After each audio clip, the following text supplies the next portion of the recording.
My name is Shannon. I was born into a household of addiction, a lot of fighting, physical violence. From my dad to my mom, my earliest memory was a panic attack. There was Jesus on the wall. My dad was Catholic, and I remember grabbing the rosary beads when they would fight, and my little brother, and we'd climb under the coffee table and pray to Jesus that it would stop.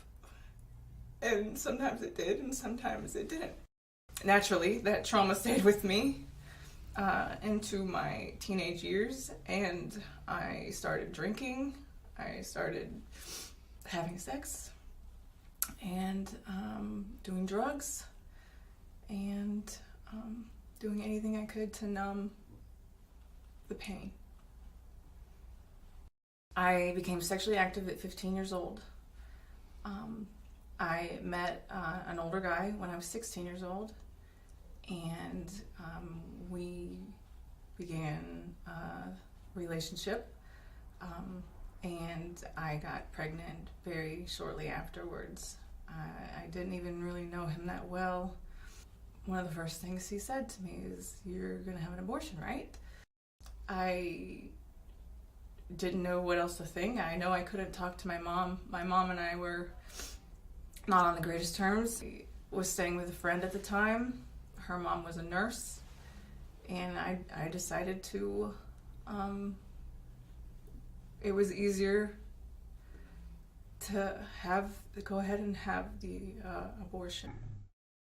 I got dropped off there by my friend's mom, and I had to walk past people holding signs, you're a whore, you're the devil.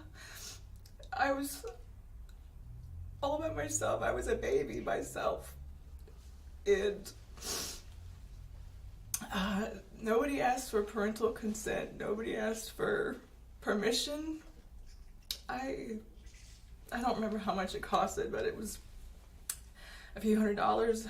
I walked in this line. It was like we were being herded like cattle. It was unlike anything I'd ever experienced.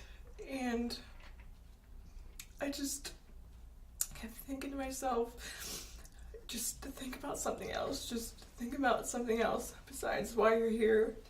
And, they called us, by name next. And it was nothing personal about it. There was nothing, it was just like we were just numbers and money. And I was a kid, I was a little kid, I was 16. And so I went through with it. And I cried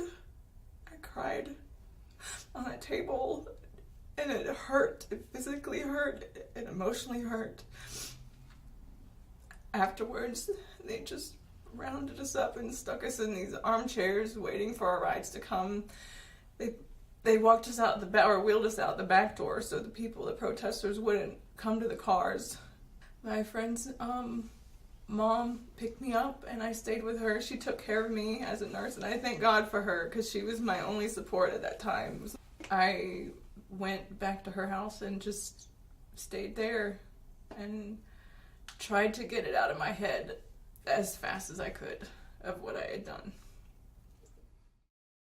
When I was little, after my mom and dad divorced, we did go to church for a while when I was little. I accepted Jesus in my heart when I was about 8 years old, but I didn't really know what that meant and what all that entailed.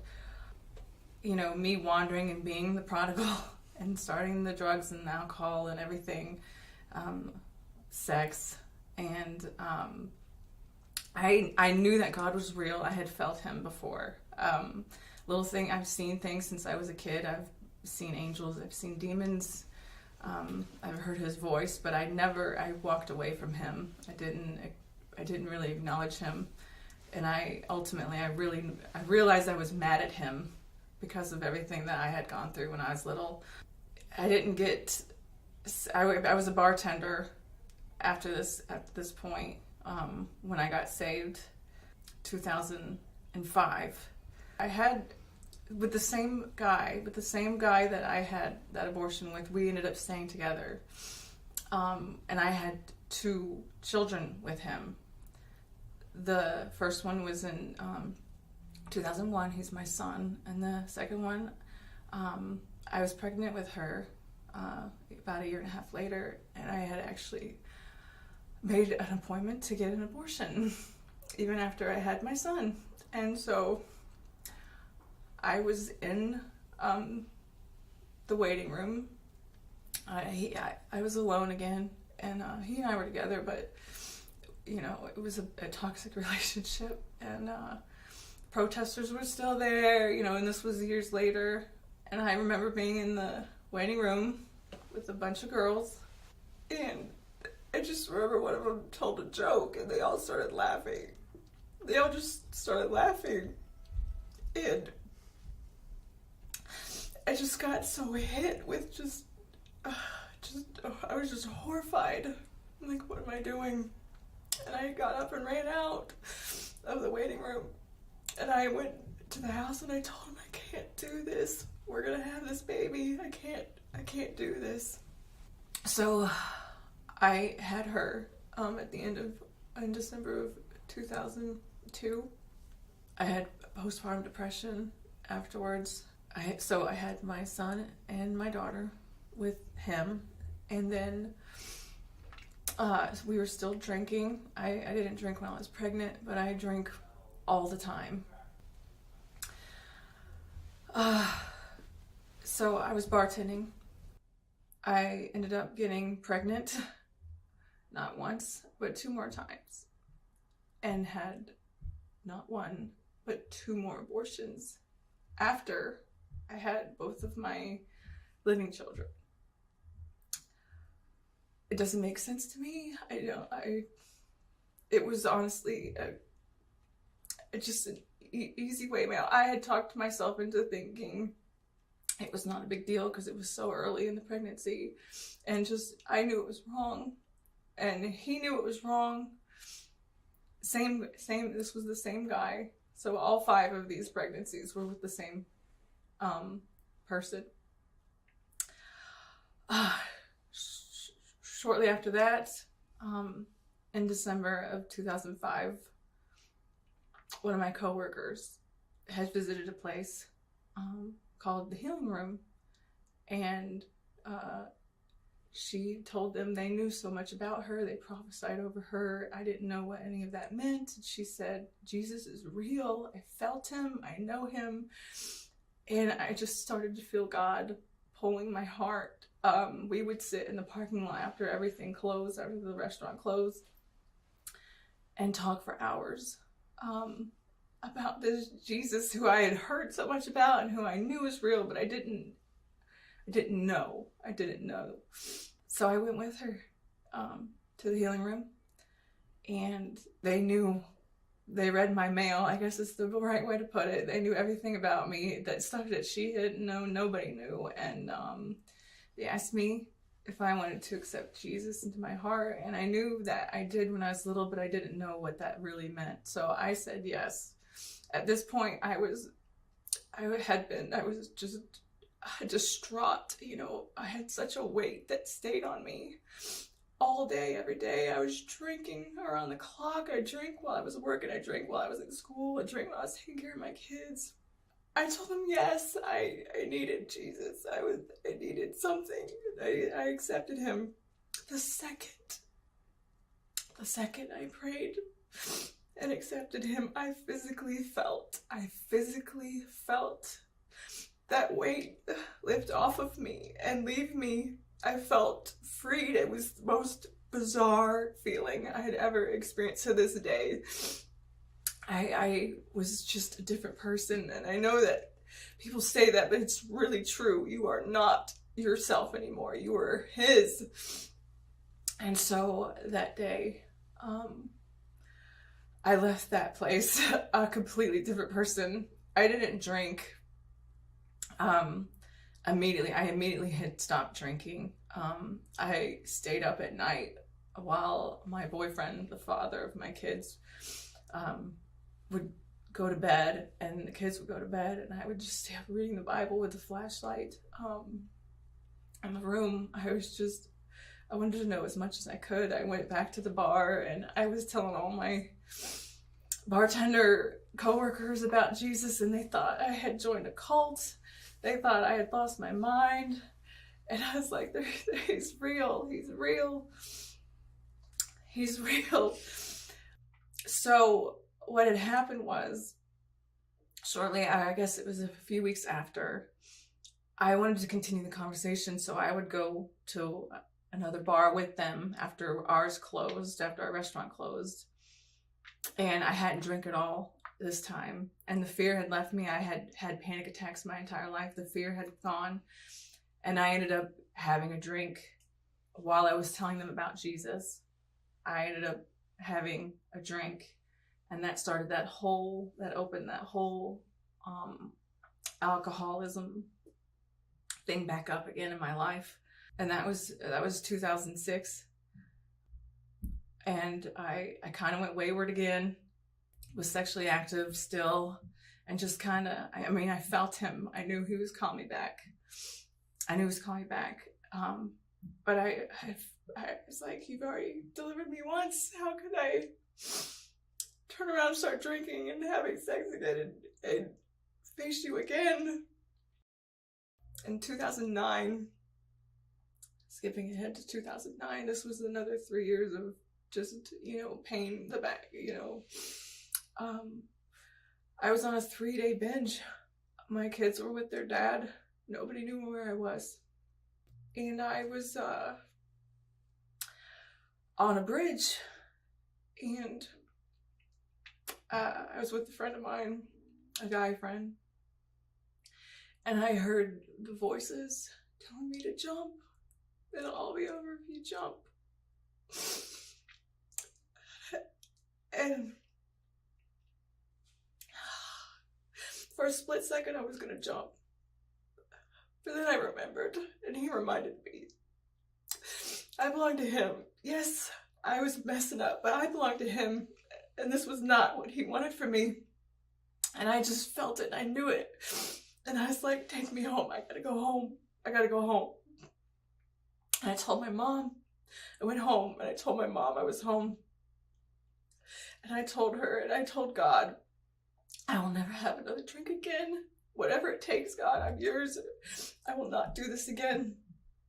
She called my spiritual mentor at the time. I had one who had kept up with me ever since I got saved in 2005. She would check in and just periodically check on me.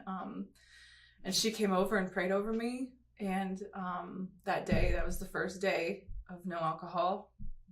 And I remember her being very concerned about withdrawals, me having withdrawal symptoms and everything, because I had had them when I quit drinking with both of my pregnancies, with my kids that are living. And my mom told her, don't speak that over her. She will not have withdrawals in Jesus' name. This is not going to happen. This whole thing is over. And sure enough, from that second forward, I have not had another drink, nor have I had a desire to drink or a regret of stopping drinking. It is completely gone from me, and I was instantaneously delivered. So from June 1st, 2009 to now has been an ongoing journey. I've been set free from eating disorders and from panic attacks. I don't have them nearly like I used to. It's a battle sometimes, but it's not like it was. I feel him more than I ever have, and it's been an ongoing journey. As far as my testimony, the one thing about my testimony that I have never been able to share has been the abortions that I've had. I just haven't even been able to face I made the decision to not allow them to live on this earth. They won't experience life here because of me and the shame that I've dealt with for so long.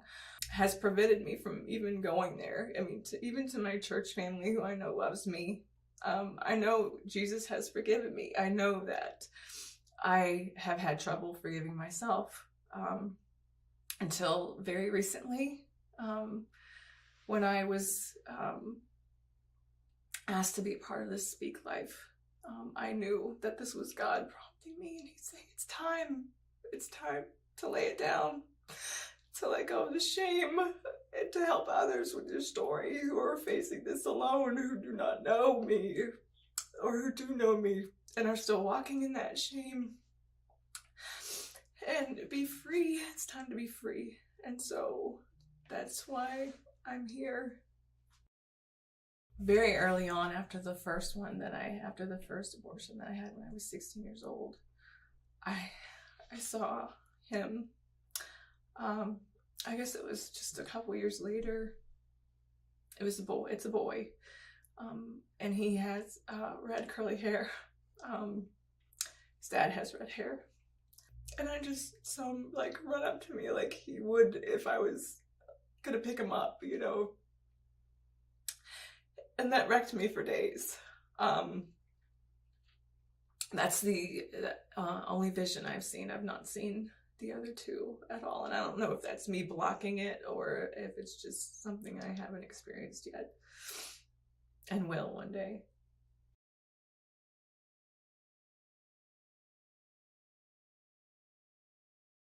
I'd first want her to realize how much she's loved by Jesus, which, if you don't have that revelation, it absolutely impacts your life. I would also let her know and educate her on